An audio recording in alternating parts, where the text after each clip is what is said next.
No futebol, existem histórias que não são feitas só de gols, títulos e comemorações. Existem histórias que são feitas de conflito, ruptura, mágoa, silêncio, queda e reconstrução. E talvez nenhuma represente isso tão bem quanto a história entre Casagrande e o Corinthians.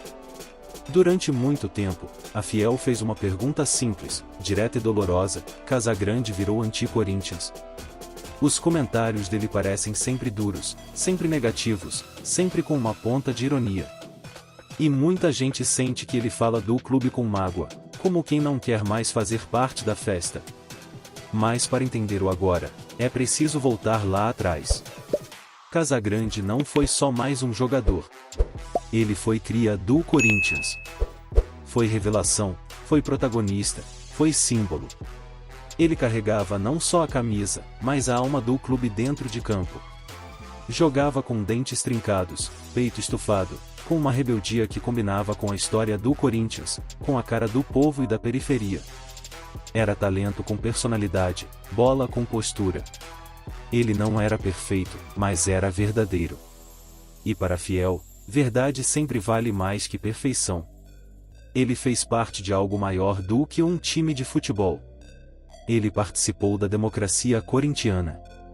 Ele estava ao lado de Sócrates, Vladimir e Zenon em um dos momentos mais fortes da história do clube do país. Em campo, era gol, raça e protagonismo. Fora dele, era posicionamento, era coragem, era voz ativa.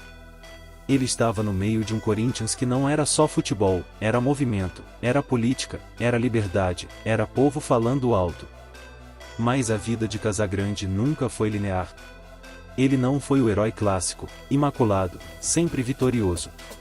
Ele se perdeu, caiu, enfrentou vícios, lutou contra os próprios fantasmas, foi julgado, apontado, condenado e muitas vezes ridicularizado. Ele viu o fundo do poço de perto. E foi exatamente aí que aconteceu algo muito corintiano e ele levantou. Ele se reconstruiu. Não foi bonito, não foi rápido, não foi fácil. Foi sofrido, pesado, cheio de recaídas e cicatrizes. E se tem algo que o Corinthians entende é isso, cair e levantar. Casagrande pagou preços altos. Perdeu contratos, perdeu espaço, perdeu amigos, perdeu saúde. Viu portas se fecharem, viu manchetes o reduzirem a um rótulo. Ele foi de ídolo a alvo. De herói da democracia corintiana a personagem de páginas policiais. E mesmo assim continuou.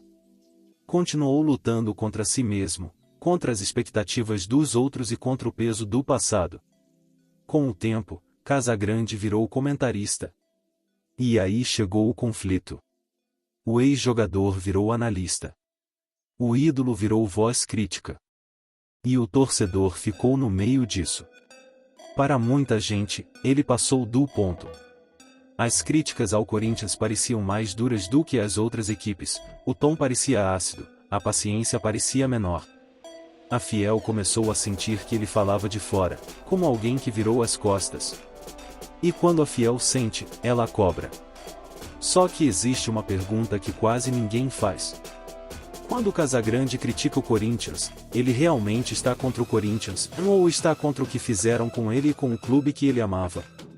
Talvez o que pareça mágoa seja dor não resolvida.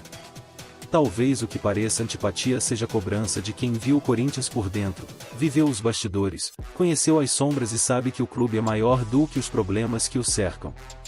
Às vezes, quem mais critica é justamente quem não consegue ser indiferente. Casagrande nunca foi o comentarista de frases fáceis. Ele não buscou ser simpático.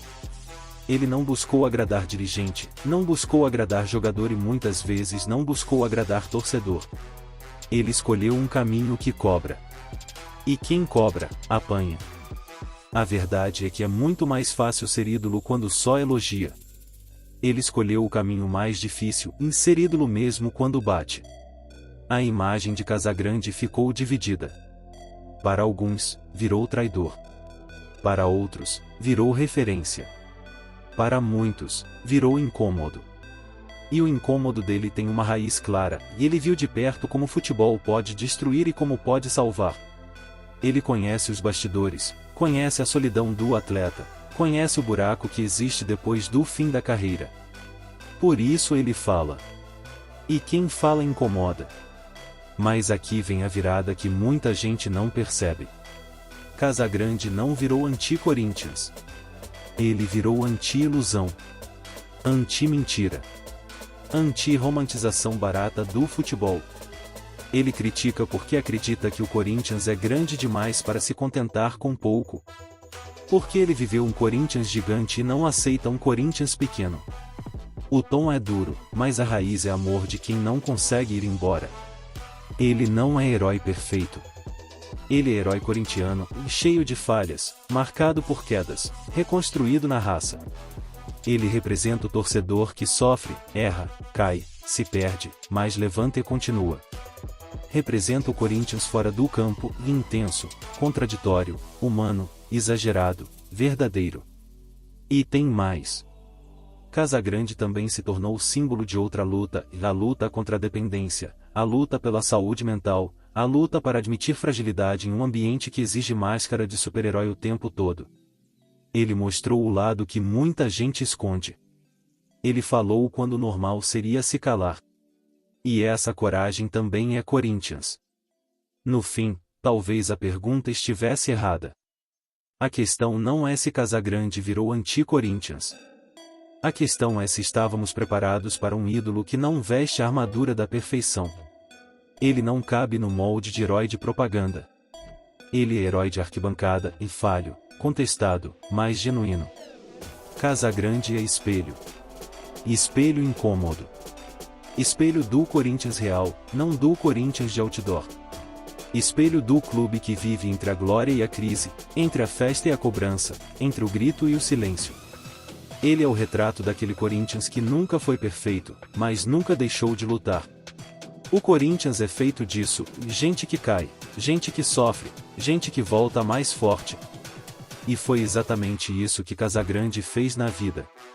Ele caiu. Ele enfrentou seus demônios. Ele voltou. E continua em pé. Isso, por si só, é muito mais corintiano do que qualquer discurso perfeito. No final das contas, Casagrande não precisa ser unanimidade. Ídolo de verdade não é a unanimidade. Ídolo de verdade é debatido, questionado, amado e criticado. Mas continua sendo parte da história. E goste você dele ou não, uma coisa ninguém tira, Casagrande é Corinthians. Não porque fala bonito, não porque elogia o tempo todo, mas porque viveu tudo intensamente, o alto, o baixo, o escuro e a luz. E isso é exatamente o que faz um herói do povo. Um herói que não se vendeu como perfeito. Um herói que sangrou em público. Um herói que caiu e voltou. Um herói que incomoda. E justamente por incomodar, permanece vivo na memória. A história já está escrita. O resto é debate. E o debate, no Corinthians, nunca vai acabar.